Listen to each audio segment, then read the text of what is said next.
Madame, monsieur, bonjour et très heureux de vous retrouver pour un nouveau forum. Vaccin dans le contexte de Covid-19 en Afrique, à prendre ou à laisser, c'est le thème de cette semaine. Qu'est-ce qui explique la méfiance de certains Africains à l'égard du futur vaccin contre le Covid-19? Une mauvaise communication peut-elle faire échec à une éventuelle campagne de vaccination contre la pandémie? Entre autres questions à aborder au cours de ce forum. Deux personnes ressources au plateau, Dr Asimawe Pana, il est médecin, ancien représentant de l'Organisation mondiale de la santé. Et puis Dr Silver Kevi, il est médecin du travail, expert international en santé au travail et environnement, chef section médecine du travail et des sports, coordinateur du plan stratégique sécurité et santé au travail pour le personnel de santé au Togo.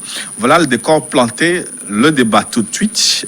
Bonjour, chers invités. Bonjour, monsieur Gilles. Bonjour, monsieur Gilles. Docteur Pana. Oui, ça va. Et vous-même? Oui, très bien, merci. Docteur Kevin. Oui, ça va. Et vous-même? Nous nous portons très bien. Merci.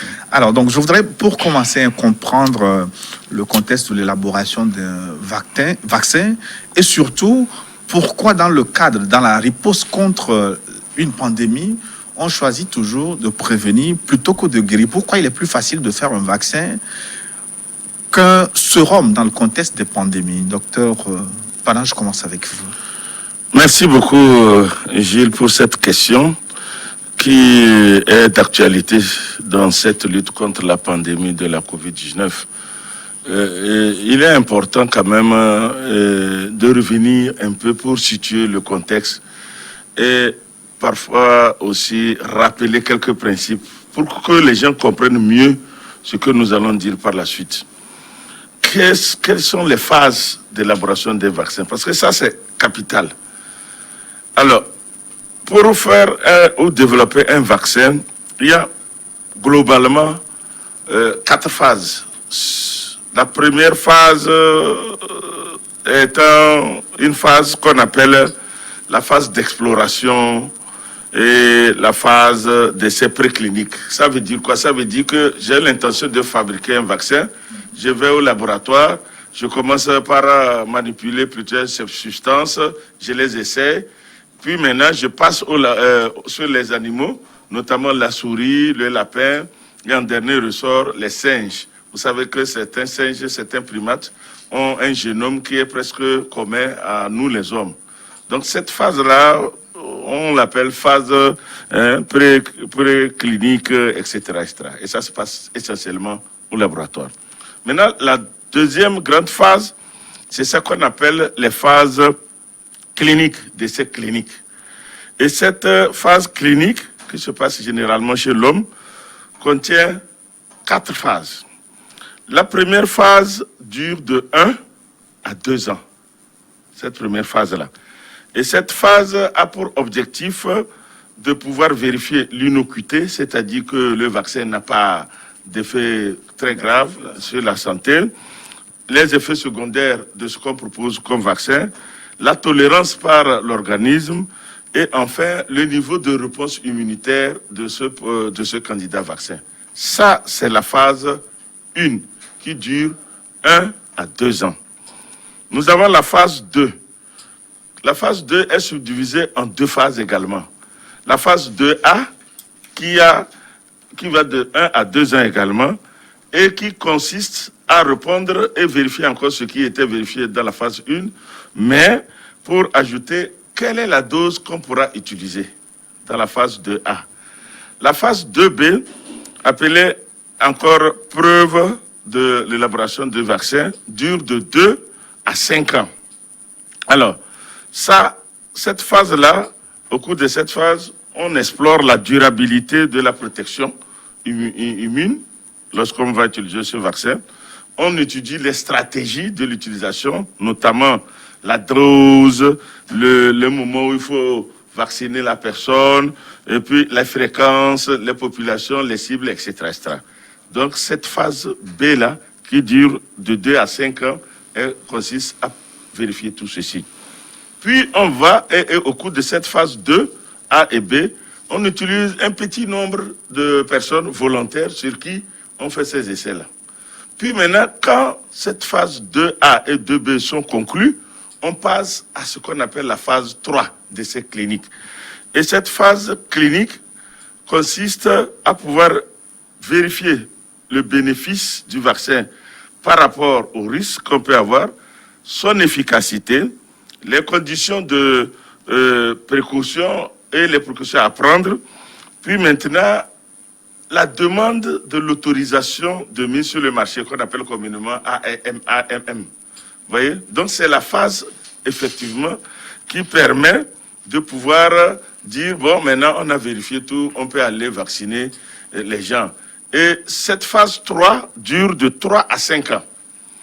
Alors, au cours de cette phase 3, on prend beaucoup, des centaines et des milliers de personnes volontaires sur lesquelles on essaie ce vaccin-là. Voilà donc les phases critiques qui concernent l'élaboration ou le développement d'un vaccin. Vous comprenez que cela dure de 9 à 10 ou 14 ans en général, lorsque on est dans le développement d'un vaccin contre une maladie. Mais ça veut dire quoi? Ça veut dire qu'en 5 ans, 4 ans, il est techniquement impossible de sortir un vaccin. C'est ce que vous voulez dire? Oui, normalement, si on doit suivre les étapes méticuleusement, on est entre 9 et 14 ans. Mais dans certaines situations comme celle de le coronavirus, on peut combiner certaines phases, notamment la phase 1, la phase 2A, 2B, pour les rétrécir et aller rapidement vers la phase 3 avant de pouvoir aller sur l'AM. Donc, il est important de dire que lorsque on recherche un vaccin, il y en a, lorsqu'ils arrivent à une phase et que ce n'est pas concluant, ils s'arrêtent. Beaucoup de cas, lors de ces recherches sur le vaccin, on a retrouvé ça. Les gens ont fait des effets d'annonce, puis maintenant, après, ils se sont tus parce qu'ils n'ont pas pu aller à la phase supérieure. C'est pour cela même que l'Organisation mondiale de la santé, qui veille justement au respect de ces étapes-là, rappelle toujours lorsque un pays ou un laboratoire ou un chercheur se presse à dire « nous avons trouvé un vaccin », c'était le cas de l'annonce de la Russie, on leur a dit « oui, d'accord, nous sommes d'accord, mais nous allons pouvoir vérifier toutes ces étapes dont j'ai fait allusion il y a quelques minutes. » En tout état de cause, en 2 ans, 3 ans, techniquement, on ne peut pas sortir un bon vaccin. Logiquement, vous voyez, on est déjà, depuis fin 2019, on a commencé les recherches. Nous allons bientôt aller à fin 2020. Les chercheurs sont en train de pouvoir se battre. Il faut rappeler que pour le moment, nous allons peut-être en parler, quelle est la situation actuellement dans le monde. Mais je disais tantôt qu'il y a la phase 4. Parce que quand toutes ces phases 1, 2, 3, 4, 3 sont finies, on passe à la phase 4. La phase 4 qui donc permet de produire en quantité les vaccins et de les mettre sur le marché pour l'utilisation par toutes les populations. Mais là-bas, il y a une phase capitale, ce qu'on appelle le suivi de la pharmacovigilance. Lorsque on injecte les gens le vaccin, eh bien, les agents de santé continuent de vérifier tous les éléments dont je parlais pour voir si effectivement l'utilisation de ce vaccin dans la population ne crée pas certains effets néfastes. C'est ce dont vous avez fait allusion tout à l'heure à votre introduction. Nous en parlerons. Certainement. Docteur Kelly, quelle est l'utilité d'un vaccin dans le cadre de la lutte contre une pandémie? Ok, merci beaucoup. Je remercie notre cher aîné, notre parent, déjà pour l'introduction. Ce que j'aimerais dire, d'abord, c'est que dans le système de prévention, il y a différentes phases. Donc, nous avons la phase qui concerne à pouvoir, si par exemple il y a une maladie, à pouvoir par exemple faire la prévention primaire et un autre aspect qui est la prévention secondaire. La prévention secondaire consiste à pouvoir voir comment est-ce qu'on surveille la santé de l'individu lui-même. Parce que le primaire, c'est pour le milieu. S'il y a des choses qu'on peut faire, comme les mesures barrières et autres, c'est la première phase. La deuxième phase, c'est pour l'individu lui-même. C'est la prévention secondaire. Donc, soit on surveille son état de santé, soit on lui donne des capacités pour pouvoir mieux lutter efficacement contre les différentes, maladies. Par exemple, si on parle, par exemple, avant de venir, par exemple, au corona spécifiquement, par exemple, en milieu de travail ou en tout autre milieu, par exemple, on demande à ce qu'on puisse faire la vaccination contre le tétanos, par exemple. Par exemple, si vous voyez des gens qui doivent normalement travailler avec les chiens, on leur demande de faire la vaccination contre la rage. Est-ce que vous voyez? Et de même, vous avez vu, pendant longtemps, nous avons vu traîner dans nos pays des enfants qui avaient eu des paralysies liées à la polio, par exemple. Donc, la vaccination permet à ce qu'on puisse donner la capacité à l'individu de fabriquer les anticorps nécessaires pour pouvoir combattre efficacement la maladie. Et là, c'est fondamental. Parce que c'est moins coûteux de pouvoir faire un médicament, c'est un médicament qui permet à ce que l'individu puisse se battre efficacement, que de pouvoir faire du curatif qui est plus onéreux et plus coûteux pour les États. Donc voilà ce que je pourrais dire par rapport à... Donc c'est une place capitale pour pouvoir faire, barrage à l'expansion d'une pandémie. Donc la vaccination, c'est une forme de renforcement du système immunitaire ciblé maintenant contre une maladie spécifique. Mais oui, parce que la vaccination, c'est quoi? C'est-à-dire qu'on prend un virus, on l'atténue, c'est-à-dire qu'on diminue sa force de moitié, et c'est ce virus diminué de moitié maintenant qu'on injecte à l'individu. Donc l'individu, les éléments qui sont à l'école, le système immunitaire, l'ayant reconnu, va commencer par se battre. Mais il se bat contre un virus atténué. Donc il a une capacité de pouvoir... Voilà, donc il va fabriquer maintenant des anticorps. À la prochaine étape, il trouvera un qui va arriver, il aura la capacité de pouvoir y répondre efficacement. Et donc là, c'est lui-même qui fabrique maintenant ses propres défenses pour pouvoir mieux contrer, le microbe qui va, en l'occurrence, le vaccin. En l'occurrence, le virus, par exemple. Tel qu'expliqué, ça doit être aisé de fabriquer un vaccin, puisqu'il suffit d'atténuer le vaccin et de l'inoculer. Non, mais merci, docteur Kévi, pour... c'est pas facile. Comme je venais de le dire, pour rappeler les phases, le processus de développement de vaccins, comme l'a dit mon confrère, pour fabriquer un vaccin, il y a deux méthodes. Comme il a dit, ou bien on prend le germe en question, soit une bactérie, soit un virus, on le tue carrément, mais il conserve sa structure, ou bien on atténue sa virulence. Et c'est au cours des phases de laboratoire que on cherche à voir, effectivement, parce que si vous avez atténué la virulence de ce germe-là, du virus, vous l'avez inoculé au lapin, ou bien à la souris, ou bien au singe, et il meurt, mon cher ami, ça veut dire que votre substance cela peut tuer rapidement. Vous vous arrêtez tout de suite. Vous ne pouvez plus continuer. C'est ça, c'est l'innocuité, ça. Maintenant, si vous l'introduisez, et puis bon... on remarque qu'on prend son sérum, enfin, on prend son sang, on contrôle voir s'il a produit les anticorps, comme l'a dit docteur Kévi.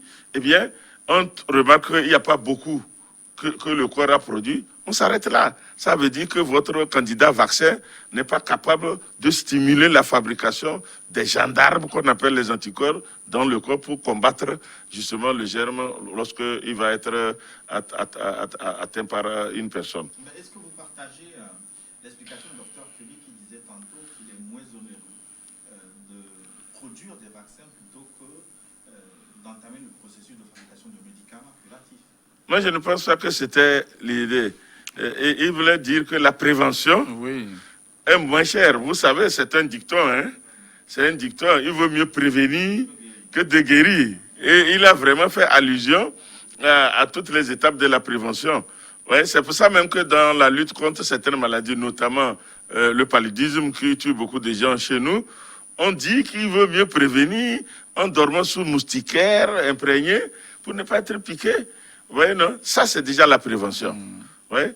Mais quand on va maintenant arriver à un stade où il a parlé de la prévention secondaire, ça veut dire que vous avez déjà un signe de la maladie et en ce moment, il faut rapidement aussi vous traiter, sinon vous arrivez à des complications. Et en ce moment, on parle de la prévention tertiaire, où on vous évite la mort ou les complications. Maintenant, si vous n'avez pas prévenu ça, que vous arrivez à un autre stade, en ce moment, c'est la prévention quaternaire, c'est-à-dire que vous avez déjà les complications. Bon, on vous évite, on vous réduit, on essaie de réparer pour que vous ayez vos activités. Voilà ce que le docteur Kevin a dit. Mais, que ce soit pour fabriquer le médicament ou pour fabriquer le vaccin, ça coûte cher. Je viens de rappeler les phases. Ça coûte très cher. C'est pour ça que vous avez vu le président Trump avait dit, ah oui, si on trouve un vaccin, les États-Unis seront les premiers à l'utiliser parce que moi, j'ai mis des milliards de dollars dedans. Oui, tout à fait. On va revenir sur cette course à l'achat du vaccin qui n'est même pas encore fabriqué. Est-ce que je voudrais vous demander pourquoi, dans le contexte du coronavirus, la course est plutôt engagée pour trouver un vaccin plutôt que de s'attaquer aussi à la recherche d'un médicament. Mais dans ce côté-là, à ce niveau-là, il n'y a pas beaucoup de publicité. Oui, je pense que, comme on l'a dit tout à l'heure, prévenir vaut mieux que guérir. Et ce qu'il y a, c'est que aujourd'hui, lorsque on arrive à trouver un vaccin, on a cette possibilité de pouvoir éviter des complications. Vous avez vu qu'au début de l'épidémie, déjà en mars, vous avez vu tout ce qui s'est passé avec les décès. Cette phase-là, c'est déjà la phase des complications. Or, la phase des complications, la prise en charge est lourde. La prise en charge, elle est lourde. Donc, par exemple, quand vous voyez ce que les autres avaient utilisé, que ce soit les respirateurs, que ce soit les équipes de prise en charge lourde, tous ces éléments-là, c'est un peu plus compliqué à gérer. Et donc, il est toujours préférable de pouvoir aller vers la vaccination que de... Si je reprends, par exemple, l'exemple simple de la polio. Lorsque la polio se déclenche, et qu'on doit faire la prise en charge, ce n'est pas évident que lorsque l'enfant est déjà paralysé, qu'on puisse maintenant venir le traiter pour qu'on revienne en arrière. Alors que ce qu'on veut éviter à tout prix, c'est de pouvoir faire de la prévention. Je pense qu'aujourd'hui, vous savez, pendant un bon moment donné, on s'est beaucoup focalisé sur le curatif. Et on a mis beaucoup d'argent dedans. Alors que, essentiellement, on doit pouvoir toujours tabler sur la prévention. Et donc, beaucoup d'États le savent, parce qu'on a déjà eu cette possibilité-là, avec la vaccination, d'éliminer beaucoup de maladies. Donc, il est plus préférable que ça. Parce que... Donc, ce n'est pas un choix facile, hein, si on veut se concentrer sur un vaccin plutôt qu'un sérum. Ce n'est pas un choix de facilité. Non, ce n'est pas un choix facile.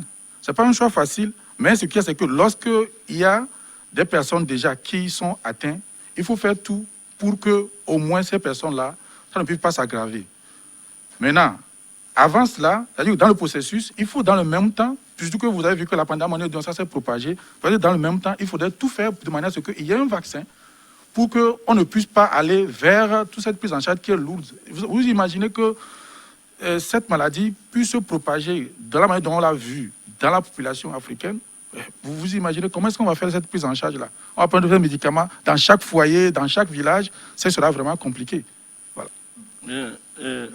Oui, sur cette question, je voulais vous rassurer, monsieur Gilles, que les chercheurs n'ont pas baissé les bras en ce qui concerne la recherche d'un médicament ou d'un sérum. Oui. Puisqu'on sait que les trois bras pour lutter, c'est le médicament, le sérum ou bien le vaccin. Mais la recherche pour un médicament continue.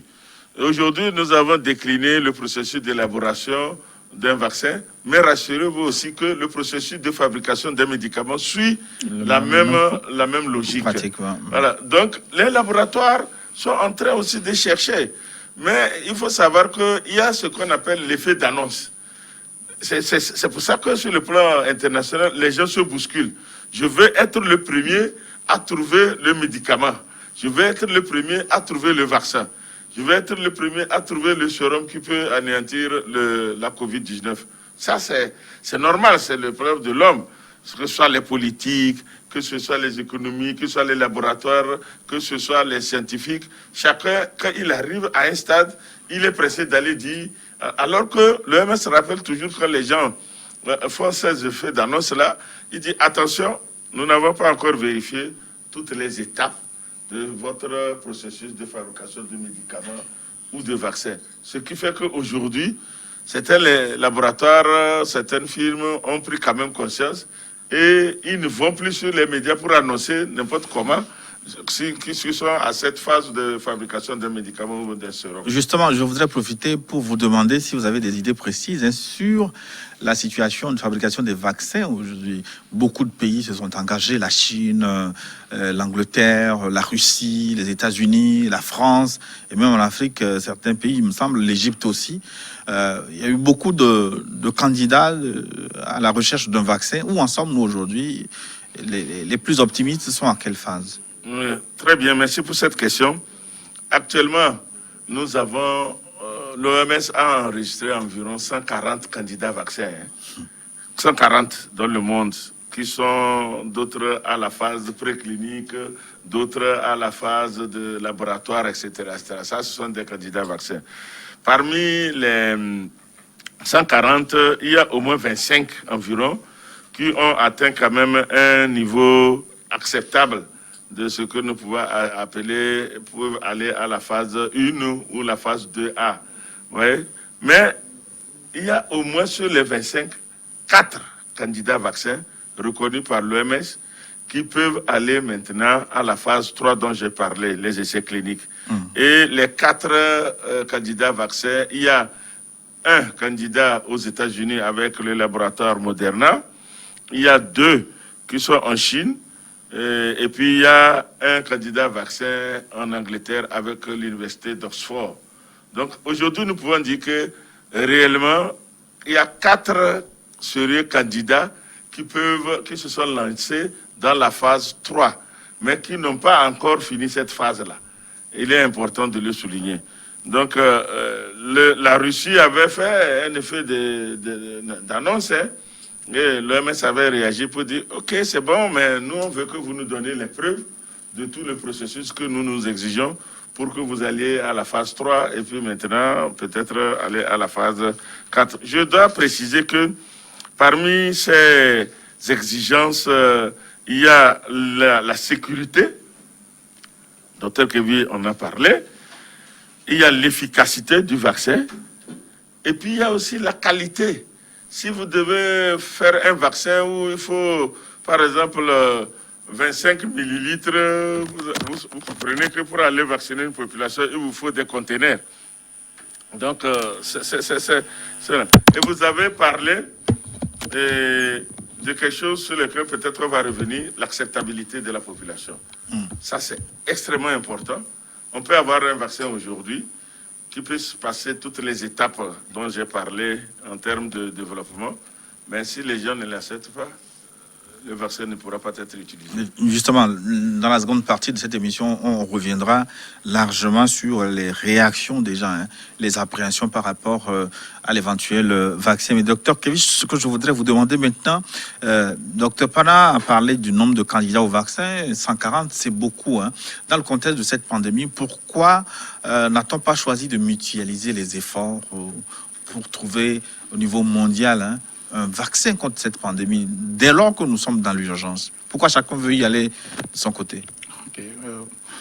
Merci, M. Gilles. Je pense que, comme vous l'avez vu, ce qui est normal serait véritablement de mutualiser. Mais il y a aussi d'autres aspects géostratégiques qui rentrent en jeu. Tout à l'heure, le docteur Pana l'a dit. C'est-à-dire que chacun voudrait être le premier. Et vous imaginez, si vous êtes le premier, c'est que, qu'on le veuille ou non, derrière ça, il y a un aspect économique. Parce que c'est chez moi qu'on viendra faire, disons, la demande. C'est chez moi qu'on viendra acheter. Et donc, par rapport à ça, les gens pensent un peu plus à ça. Alors qu'aujourd'hui, la meilleure chose aurait été véritablement de mutualiser l'ensemble de ces efforts-là pour se concentrer et avancer beaucoup plus facilement. Mais, que vous le vouliez ou non, actuellement, on est dans une phase où c'est de la géostratégie. Et donc ça, par rapport à ça, bon, souffrons que ça puisse être comme ça. Et moi, je me dis, c'est aussi, une petite griffe pour les Africains, pour se dire, mais attention, mais vous aussi, vous commencez par vous réveiller.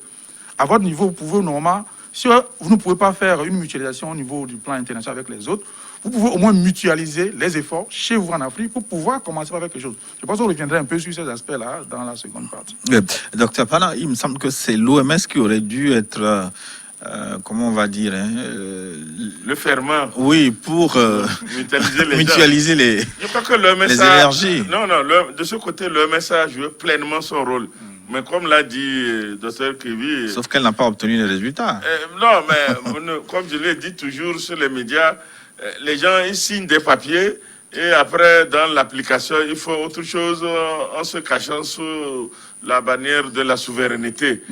C'est le cas. Parce que l'OMS, quand la maladie a commencé, a sorti des plateformes, notamment pour les médicaments, pour dire, bon, écoutez, les chercheurs n'ont qu'à se mettre ensemble et envoyer les choses. Ils ont élaboré un protocole qui permettra justement de pouvoir consolider et de suivre l'évolution des recherches. C'est pareil pour les vaccins. Mais bon, chacun se cache dans son laboratoire et puis continue de travailler. Et parfois, ça même donner les informations à l'OMS qui, normalement, est la détentrice de ce savoir scientifique et pour pouvoir vérifier avec les experts qui sont à son niveau. C'est ce qui se passe. L'OMS a joué sa partition. Il revient aux États de pouvoir jouer le leur. Parce que dans même la riposte contre la Covid-19, on voit beaucoup de choses en ce qui concerne l'attitude de certains hommes politiques, de certains hommes scientifiques, les débats contradictoires, le non-respect de certaines règles qui ont été fondamentalement scientifiquement prouvées. Qu'est-ce que vous voulez? C'est le propre de l'homme. Mais l'OMS veille au grain parce que le rôle de l'OMS, c'est de s'assurer que ce qu'on va utiliser sur la population, sur l'homme, dans le monde, c'est valide et c'est préventif. Et puis, ça ne cause pas de désordre au niveau de l'organisation, enfin, de l'organisme de l'homme. C'est le rôle de l'OMS, ça. Mais maintenant, si un pays africain travaille et trouve un vaccin et qu'il dit, bon, moi, je n'ai pas besoin de l'aval de l'OMS, c'est ma population, je l'utilise sur ma population, et que vous l'injectez à vos concitoyens, vous endossez la responsabilité. Mais l'OMS vous dira, attention, nous ne voulons pas, nous vous disons que vous ne pouvez pas aller utiliser ça chez les hommes parce que nous, on n'est pas garant de cela. C'est ce qui s'est passé avec la Russie. Quand la Russie a annoncé, l'OMS a réagi, dit, attention, vous ne pouvez pas aller plus loin parce que nous, on n'a pas vérifié les phases là. Alors que la phase 3, la phase d'essai clinique, n'a été entamée que par quelques candidats. Vous avez parlé de 4 candidats. Plusieurs pays dans le monde ont commencé par passer des commandes, des millions de doses de ce vaccin qui n'est pas encore trouvé. Comment vous analysez ce comportement? Ça veut dire quoi? Alors que le médicament n'est pas encore prêt, l'essai clinique n'a pas encore eu lieu, le médicament n'est pas validé, des commandes sont passées. Merci, M. Gilles.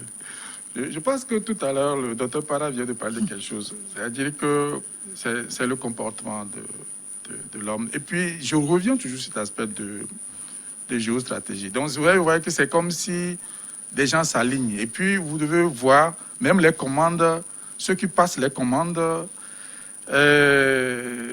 bon, vous sentez qu'il y a comme sous forme d'un certain alignement. Donc, or, dans la normalité, on ne doit pas avoir l'impression comme si la recherche du vaccin ou la manière de le gérer, toute cette pandémie, on doit pouvoir mettre la politique à l'intérieur. Normalement, non. Parce que c'est la vie des populations qui est, qu'on met en jeu. Vous parlez de politique, on peut même ajouter l'économie, non? Oui, non, mais c'est ça en fait. Je pense qu'il y a un penseur, Ziegler, je pense que Ziegler, qui l'a théorisé ces derniers temps. C'est comme s'il y a une marchandisation de la santé. De la santé. Et quand ça va comme ça, ça veut dire qu'on a tendance à aller vers l'aspect économique que vers l'aspect où on doit pouvoir mettre l'aspect éthique devant et prendre en compte l'aspect que c'est fondamental de pouvoir suivre les différentes phases normalement et au bon moment de pouvoir passer les commandes comme il faut. Vous savez, c'est des aspects qui sont un peu délicats, mais bon. Docteur Panama, je n'ai pas écouté l'OMS dénoncer ces achats trop précoces finalement, non? Ah si, l'OMS l'a dit, hein.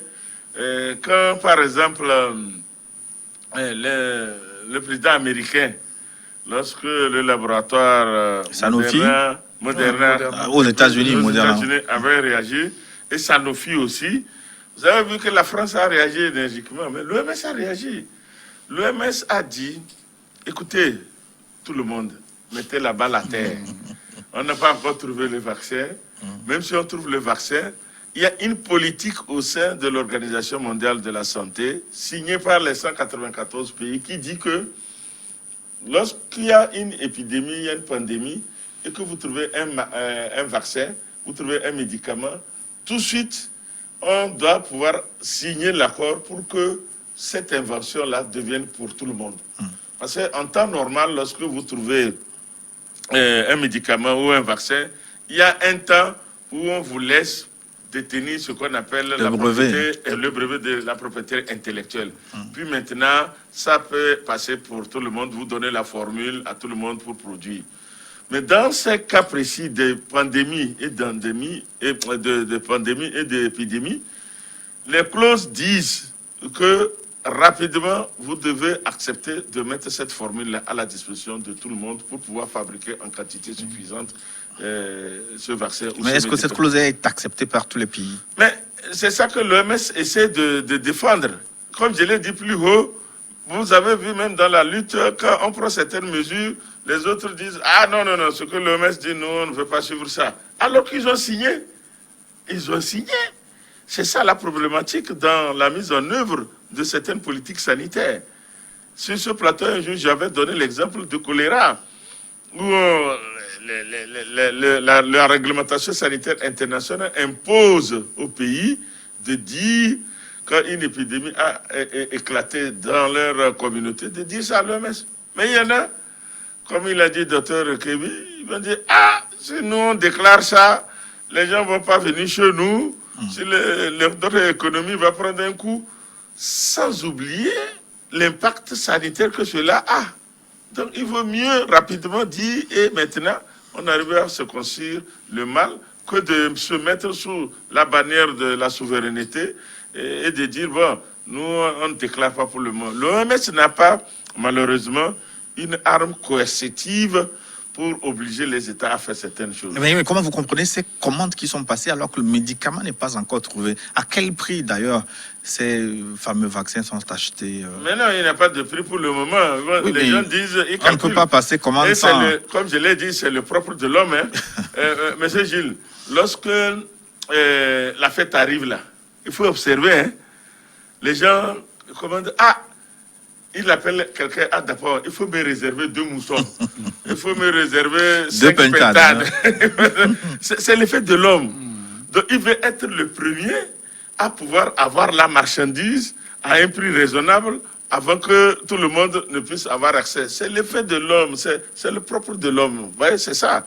Donc, mais bon, l'OMS est là pour essayer de dire, attention, on n'a pas encore fait, même si on arrivait à avoir ce vaccin-là, ça doit être pour tout le monde.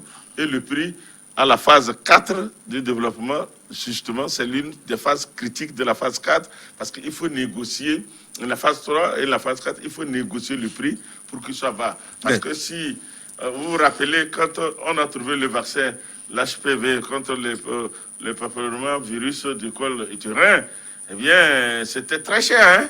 Nous, les pays africains, ne pouvions pas acheter ça. Il a dû passer par des négociations.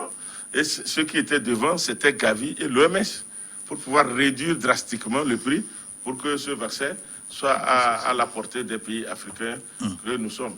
Alors, qu'en est-il justement de l'Afrique? L'Afrique n'est pas véritablement dans la course pour la recherche contre le vaccin. L'Afrique n'est pas dans la précommande. L'Afrique n'est pas dans la négociation. Alors, où êtes-vous, docteur Kebi? Disons, où sommes-nous? Bon, vous savez, moi, je l'ai toujours dit, je l'ai dit sur un plateau ici, 15 fois, je l'ai dit. C'est-à-dire que, moi, je me dis, c'est l'occasion pour nous. Pour cette fois-ci, je pense qu'on sera peut-être en milieu de peloton, même en queue de peloton. Mais il faudrait que, dans nos politiques à venir, il faut qu'on fasse un réajustement. Dans nos politiques à venir, il faut qu'on fasse un réajustement pour prioriser la santé en termes d'investissement et de priorisation. Il faut prioriser cela en termes de recherche. Vous avez vu? Je crois qu'il y a un travail à faire d'abord. Est-ce qu'il ne faut pas faire un choix d'abord? Quel modèle thérapeutique pour l'Afrique? Il me semble que ce débat doit être creusé avant de... Oui, non. Dans le modèle, par exemple, comme on l'a dit, il y a la prévention, il y a le curatif. Vous avez vu non, ça c'est... beaucoup d'éléments aujourd'hui. On a beaucoup d'éléments, quelques éléments pas curatif, mais au moins de renforcement de l'immunité. Vous avez vu par exemple par rapport à l'essai clinique qu'on veut faire sur les quelques... Vaccins pas vaccins. Quelques les phytomédicaments qu'on a trouvés par exemple à l'université par exemple. Bon, voilà, ça c'est... Moi, je me dis, déjà, c'est une petite étape. Oui, mais l'autre étape... Là, vous êtes dans le schéma classique encore, mais est-ce que il n'est pas nécessaire pour l'Afrique de déterminer son modèle de santé? Comment voulons-nous soigner les populations? Avec quelle méthode? Est-ce qu'on doit suivre ce que les autres font? Il me semble que l'Afrique doit avoir son propre modèle. Oui, par exemple, quand je parle du modèle, disons, curatif, voilà, dans le modèle curatif, nous avons les médicaments à base chimique que nous avons aussi les phytomédicaments que nous n'avons pas assez développés aussi. Pas du tout développé. Pas du tout développé, parce qu'on n'a pas fait la part à la médecine, bon, moi je dis médecine africaine. La médecine africaine, on n'a pas fait une part. Ça, c'est le premier élément. Le deuxième élément, la connaissance que nous avons par rapport à notre passé, par rapport à la manière même dont nos sociétés s'organisaient pour pouvoir gérer certaines choses. Ça, c'est des éléments aussi qu'il faudrait, disons, se réapproprier. Justement, il paraît même que l'embryon de la médecine moderne a commencé en Égypte avec un certain Imhotep, qui n'est pas vulgarisé, qu'on ne connaît pas beaucoup. Au lieu de parler de lui, vous parlez d'Hippocrate, parce qu'il est blanc.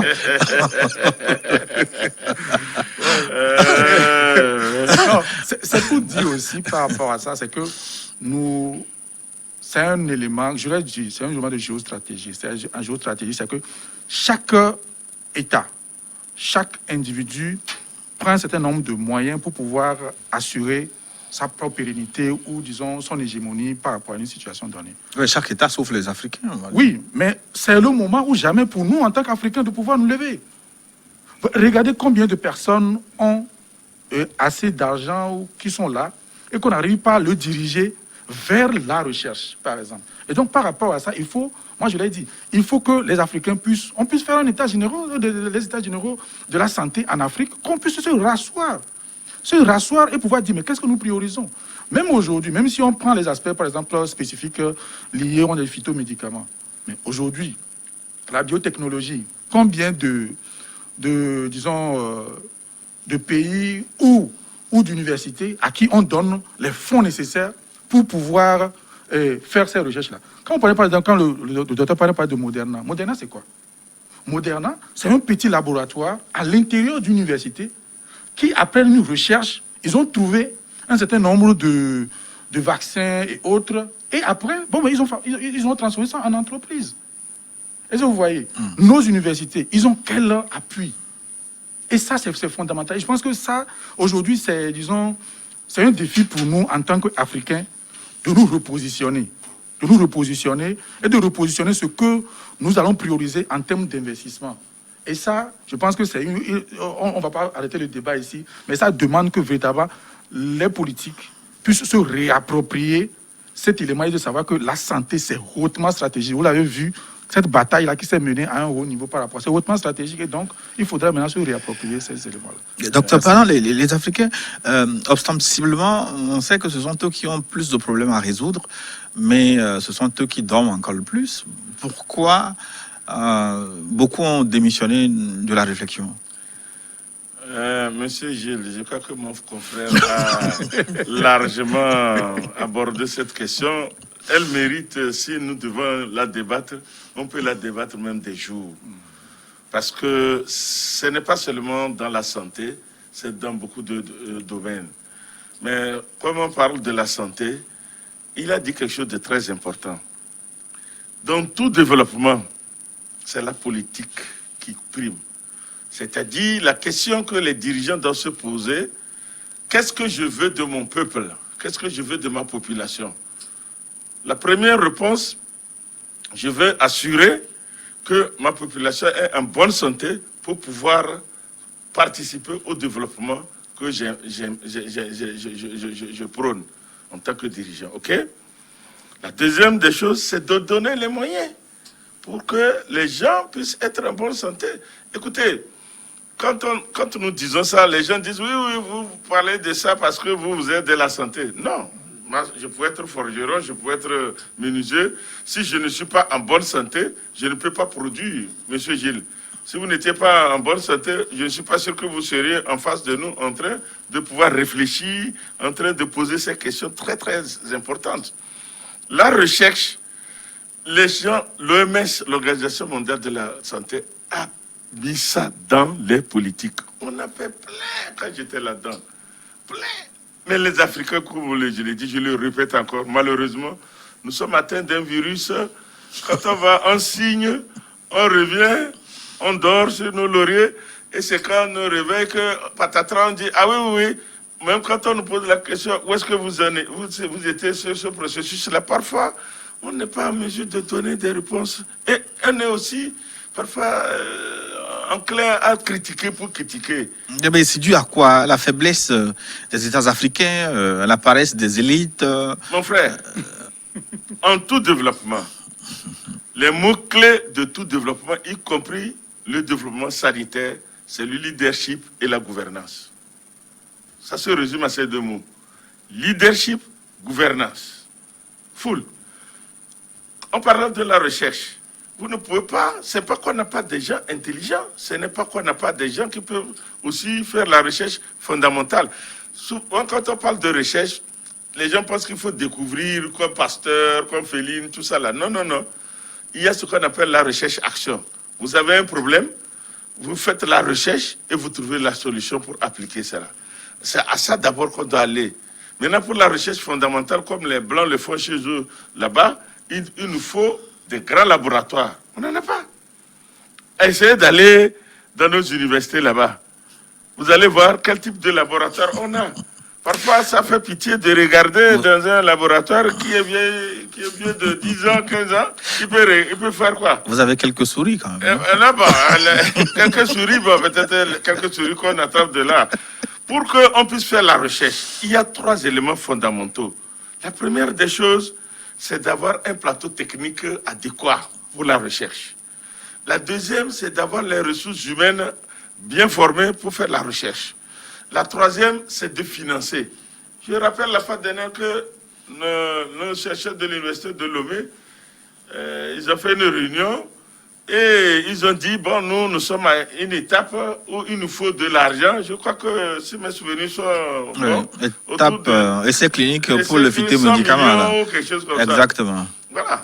Mais il est quand même regrettable que toute une université comme ça cherche 100 millions, convertissez ça en dollars, vous allez voir ce que ça représente. Donc, moi, je pense qu'en Afrique, si nous voulons vraiment avancer, mettons les choses qu'il faut pour arriver là où on doit être. Je dis quelque chose en passant. Nous sommes en train de lutter contre, comment vous appelez, la pandémie du coronavirus. Lorsque moi, j'étais en fonction au bureau régional de l'OMS pour l'Afrique, on s'est dit, mais chaque fois, on a des épidémies par ici, par là, épidémies par ici, par là, et il faut sonner l'alarme et appeler la communauté. Il y a des inondations, choléra, par-ci, par-là. Il faut appeler la communauté internationale, et c'est toujours nos partenaires du Nord qui viennent à notre secours. Pourquoi nous, on ne peut pas prévenir ça, nous organiser, nous prendre en charge avant que les autres ne viennent? Nous avons élaboré une stratégie africaine. Tous les pays étaient là. On a proposé des schémas. Les ministres de la Santé ont participé. Mais il a fallu 5 ans pour qu'on accouche d'une stratégie acceptée par les uns et les autres. Et surtout sur le mécanisme de financement de ce fonds qu'on a mis, qu'on appelle les fonds de solidarité. Monsieur Gilles, 2 ans, 3 ans, 4 ans après, même avant que moi je ne parte à la retraite, donc, on était déjà en ce moment à la 8e année, je crois, de mise en œuvre de cette stratégie-là. Il n'y a que 4 pays sur les 54 qui ont honoré de leur contribution à ce fonds de solidarité pour lutter contre les épidémies chez nous. Je pense il faut qu'on le dise. Il faut qu'on revoie la position de la santé dans le développement intégral de nos pays. On ne peut pas faire autrement. Vous ne pouvez pas faire les omelettes sans casser les œufs. Il faut que les dirigeants comprennent que si vous voulez aller faire le développement, ça passe par un capital humain très important aussi bien en quantité qu'en qualité, et surtout le soutien au niveau de la santé. Pour refermer cette première partie qui est très intéressante, Docteur Kevin, en attendant que les politiciens finissent de se battre, est-ce que les universités ne peuvent pas prendre le leadership? Parce que les universités, généralement en Afrique, j'ai comme l'impression qu'elles ne s'attaquent pas aux problèmes. Hein. Les études sont faites, les modules sont construits pour avoir des diplômes, mais ça ne répond pas à des questions concrètes. Merci, Monsieur Gilles. Vous savez, moi, j'ai eu à travailler avec nos chers maîtres, les professeurs dans certaines équipes de recherche. Ce qu'il y a, fondamentalement, le docteur Pana vient de le rappeler.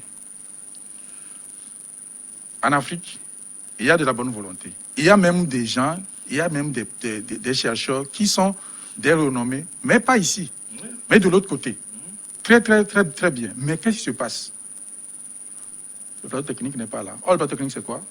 C'est de l'argent. Les ressources humaines, pour pouvoir faire d'autres activités, on ne les met pas là-bas. Ce qui est, c'est que vous avez beau avoir toute la volonté, mais dès qu'il n'y a pas les ressources financières et une volonté politique pour pouvoir vous accompagner, ça ne prend pas. Et c'est ça l'élément fondamental. Mais aujourd'hui, je pense que moi, j'ai apprécié le fait que, par exemple, la dernière fois, au niveau du comité scientifique et du comité Covid de l'université, on a vu qu'il y a un élargissement de la collaboration. D'abord, avant, il y avait beaucoup de médecins et autres pharmaciens qui faisaient des recherches un peu dans leur coin, ceux qui font au niveau de la phytothérapie ou autres, sont aussi un peu de leur physiologie, sont un peu de leur côté. Aujourd'hui, ça a pu amener. Et de l'autre côté, il y a eu cette possibilité même de faire de la collaboration avec ceux qui font de la médecine traditionnelle. Donc, qui connaissent, disons, les bénéfices des phytomédicaments de manière empirique. Ces éléments-là, je pense qu'aujourd'hui, il faudrait qu'on puisse changer un peu. Moi, j'ai apprécié, par exemple, la dernière fois, par exemple, en Côte d'Ivoire, ils ont un programme médecine traditionnelle, avec un centre de recherche. Est-ce que vous voyez? Et ça, c'est aussi lié à la volonté politique. Et là, je pense qu'aujourd'hui, comme le docteur Pana l'a dit, dès qu'on met un système en place, une gouvernance, pour pouvoir aller quelque part, et qu'on se rende compte aujourd'hui, on se le dit toujours, mais on s'en rend compte encore plus aujourd'hui. Parce que je l'ai dit, vous voyez, depuis un certain temps, on ne souhaite même plus argent, bonheur, quoi.